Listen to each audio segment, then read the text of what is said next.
There are 5 pre-launch actions that build buzz before your book is published. This whole concept might be foreign to you if you are a new author.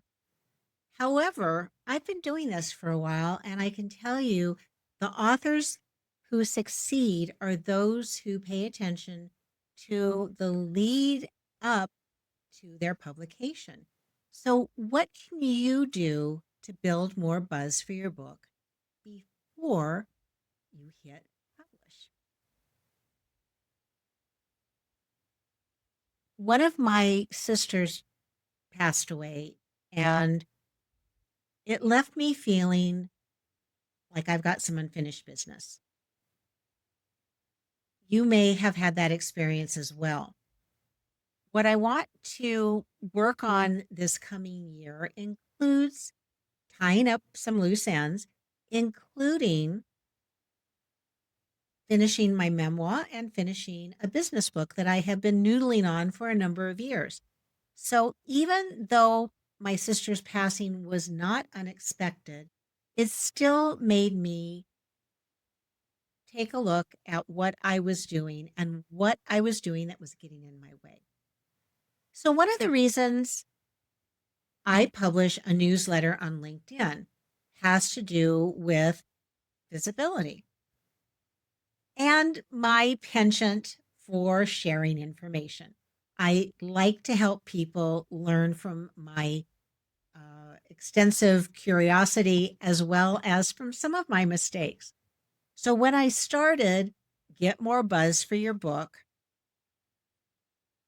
I had not even one subscriber.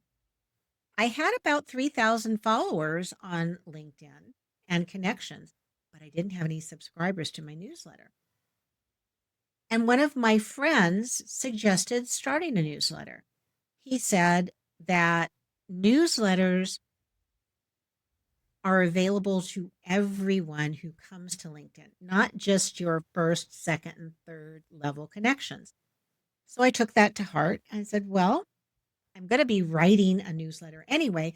What will it take if I have a newsletter that appears on LinkedIn as well as on my website? So I undertook the process. And 25 editions later, I've got 762 subscribers. Now, that might not seem like a big number to you, but it feels like a good inroad to me in growing my visibility.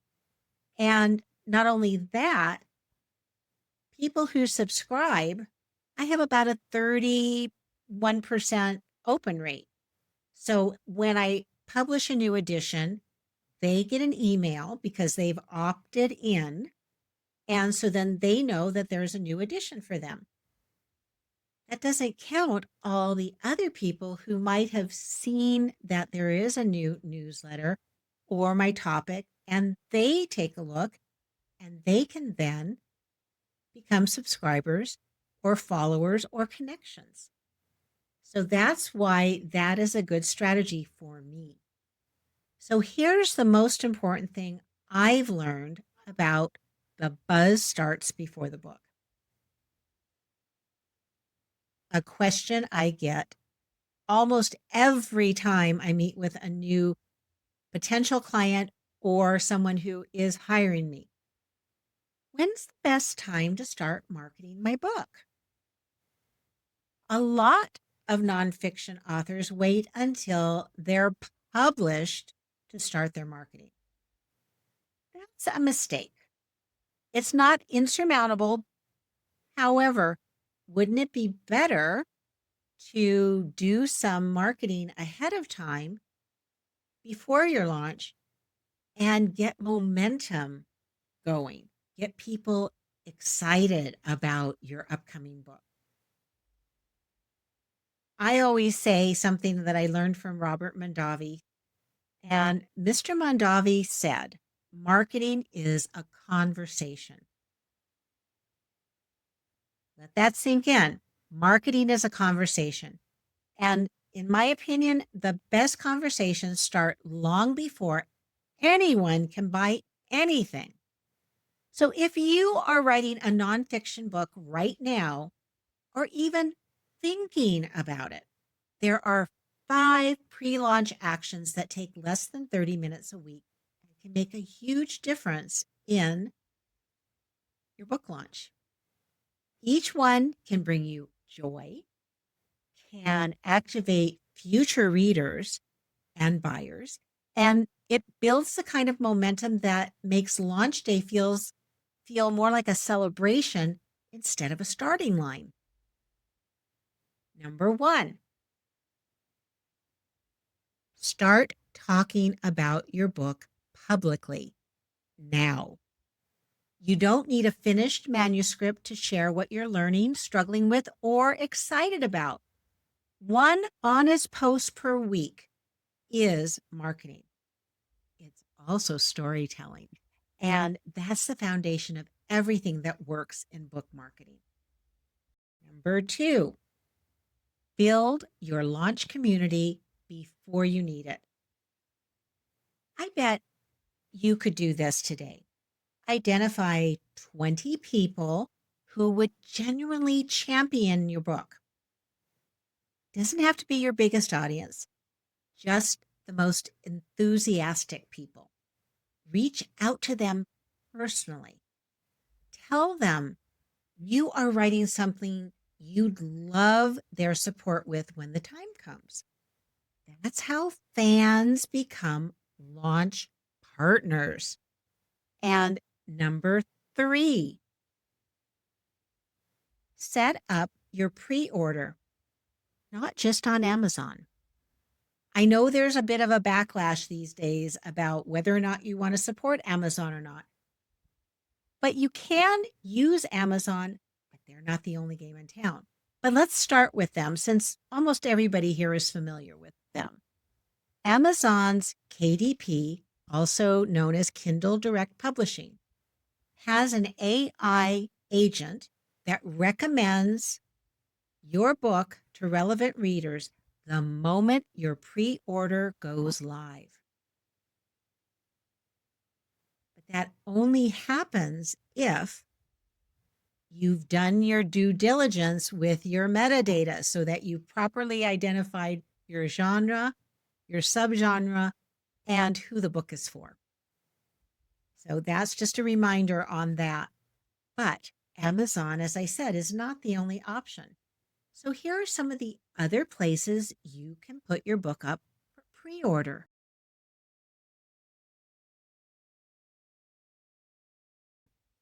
Ingram Spark distributes your pre-order to about 40,000 retailers and libraries around the world, including places like Barnes and Noble and independent bookstores.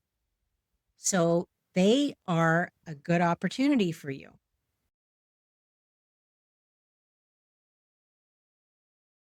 Draft to Digital, and I have friends who work there. Hey, this is a shout out to Jim Azevedo and Mark Coker. Draft to Digital pushes your pre-order simultaneously to Apple Books, Kobo, Barnes and Noble, and it only takes one upload. And you can designate which places you want to have your pre-order available. Number 3 on this list is Kickstarter. And Kickstarter, if you're not familiar, is a platform where you can offer something before it is launched, and it lets your readers fund, F-U-N-D, your book before it exists. It's ideal for nonfiction with a built-in community and for those who are building a community because backers become your most loyal launch team. Now, some people write their book first and then they put it up on Kickstarter to then do the publishing part. Others launch the Kickstarter and then they are finishing up their book.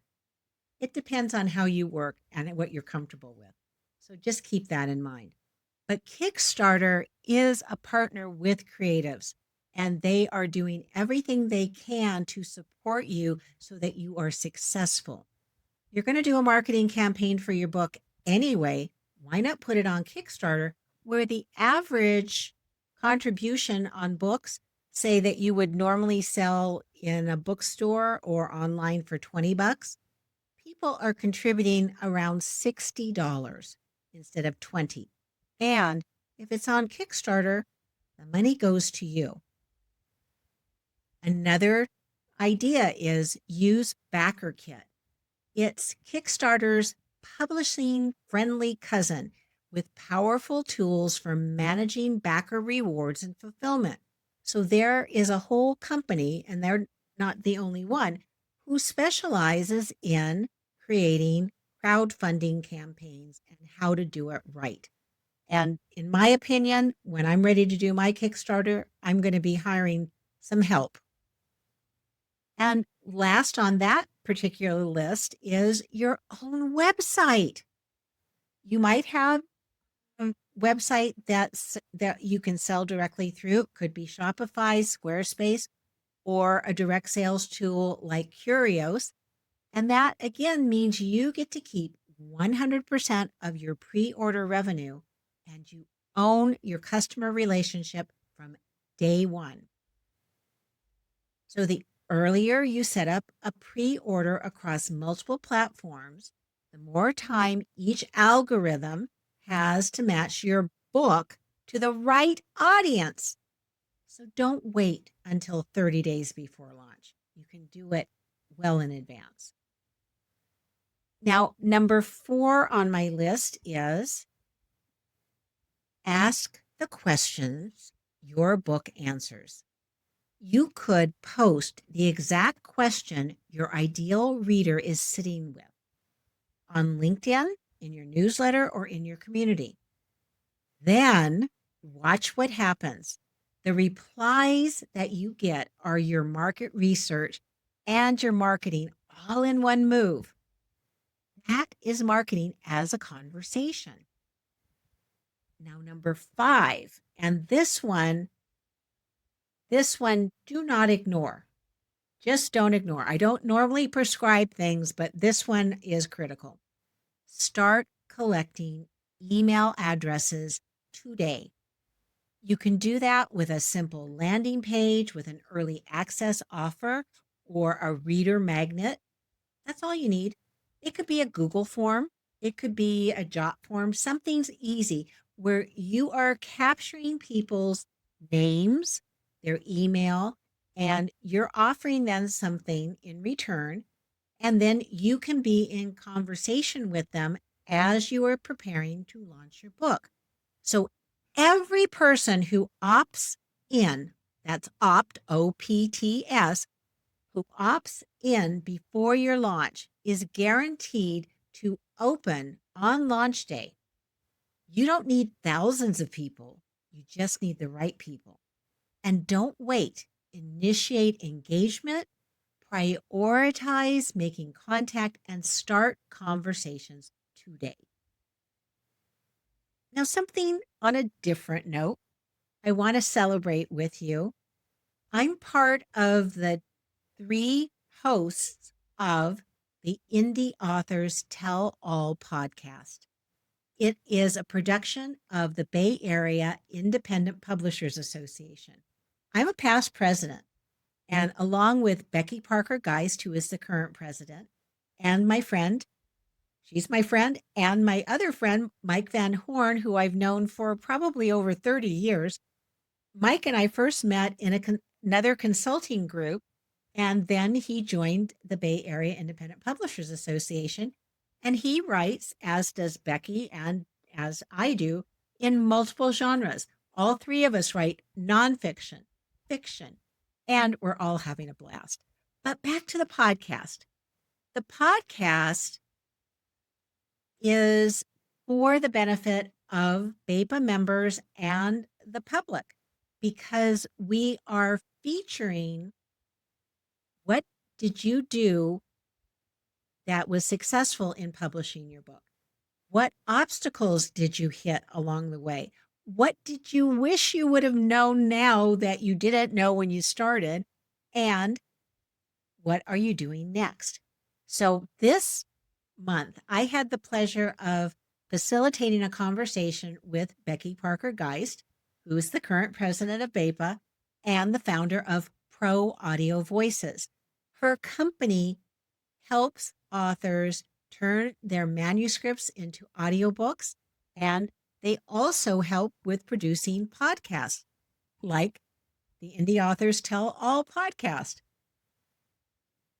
We had a unique perspective in our conversation because of my experience as a president, her current experience as a president, and we had a really lively and rich conversation that covered years of wisdom. We talked about her work in audiobook production, what it means to be a multi-genre author, and the genuine power of being part of a community like BEPA. Now, I'm going to invite you all to listen in on your favorite podcast service, anything from Apple to Spotify to Podbean, you name it, you'll be able to find us. And you can also find us on YouTube, and I'll put the link in the notes below so that you can watch us. And before we wrap up, I want to give you a perspective on what is happening in AI and publishing right now. As I mentioned, AI is part of the Amazon spectrum. And now that they are using AI to recommend books to readers, including pre-orders, it's based on behavioral signals, purchase history, your browsing patterns. Your pre-order page isn't just a placeholder. It's an AI-powered discoverability tool. Set it up early and make sure your metadata, the keywords, categories, book description, that they are all doing the job. And also, this is something worth noting. Authors who started with ChatGPT are increasingly switching over to Claude for a number of reasons, for writing support, for marketing copy, and in drafting newsletters. What's the difference between ChatGPT and Claude? Well, if you don't know, Claude holds more of your context in a single session, your entire chapter, your brand voice, your notes, and it can produce copy that sounds more like you. If you're using AI in your author workflow, it's worth testing. And another reason you might want to shift from ChatGPT over to Claude might be a political one. And I won't go into too many details, but we are in a situation right now where our present government wanted to, if you will, conscript AI from Claude to do something that their founders said, nope, we're not in on that. And so people flocked over to Claude, which you can use for free. It's available, but I happen to have a paid subscription. And now with the advent of co-work and coding in Claude, oh my gosh, the difference is like night and day. So I invite you to take a look at that. In closing, let's reflect on what I've learned, what you have learned, and how to take action. Losing my sister reminded me that people need the book I've been sitting on. The voice I've been holding back is exactly what someone out there is waiting for. And that's true of both my memoir and my business book. So let me ask this. What is holding you back from making yourself more visible? We can find out together. I offer something that I feel is invaluable for authors. It's called a Buzzworthy Book Buzz Audit, and you can find it at bookbuzzaudit.com. Together, we'll look at your platform, how you show up, what's working, and where you have opportunities to be more visible more readable, and discoverable. So until next time, this is Judy M. Baker, the founder of Buzzworthy Books and the Buzzworthy Book Experience. And just so you know, you don't have to be 100% ready. You don't just need to start the conversation. If you know someone who needs to hear this, read this, watch this, share this edition, please invite them to subscribe. And thank you. And next time, we'll talk a little bit more. But this is who I am. I'm Judy M. Baker. I'm a publishing strategist and the founder of Buzzworthy Books. And I help nonfiction authors share their books as invitations, opening doors instead of hitting walls. It's a trust-driven path to visibility, connection, and real opportunities. And as I said, I'm one of the hosts of the Indie Authors Tell All podcast for the Bay Area Independent Publishers Association. Thanks so much for your time today. And connect with me on LinkedIn and follow me on YouTube, LinkedIn, and wherever you see my name in social media.